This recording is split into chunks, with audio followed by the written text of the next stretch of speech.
Hormuz జలసంధిని తిరిగి తెరవడం అనేది అంతర్జాతీయ ఆర్థిక వ్యవస్థకు పెద్ద ఊరట.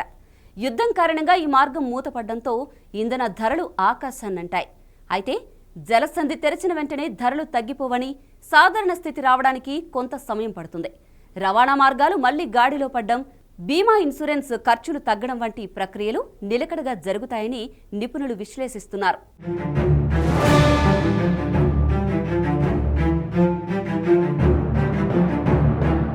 ప్రపంచ చమురు అవసరాల్లో దాదాపు 20% సహజ వాయువు ఎల్ఎన్జీ రవాణాలో మెజారిటీ భాగం ఈ జలసంధి గుండానే సాగుతుంది.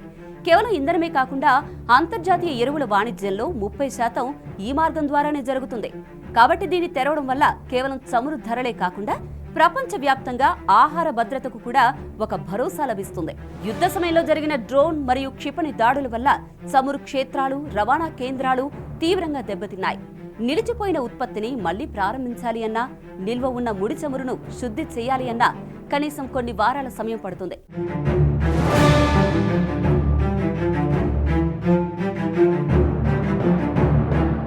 చాలా ప్రాంతాల్లో ఉత్పత్తిని పూర్తిగా ఆపేయడం వల్ల యంత్రాలను తిరిగి పని చేయించడం సాంకేతికంగా పెద్ద సవాల్గా మారింది. యుద్ధ సమయంలో శత్రు నౌకలను అడ్డుకోవడానికి ఇరాన్ బలగాలు సముద్రంలో భారీగా గన్లను అమర్చాయి. వీటిని తొలగించడం ఇప్పుడు పెద్ద సమస్యగా మారింది.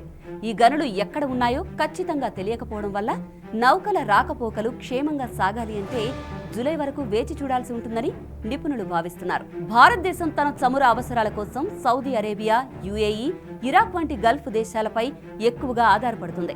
ఇవే కాకుండా ఇతర ప్రత్యామ్నాయం వైపు భారత్ చూడడం వల్ల ధరల తగ్గుదల, సరఫరా స్థిరత్వం, ఆర్థిక స్థిరత్వం వల్ల భారత ఆర్థిక వ్యవస్థపై భారం పడుతుంది.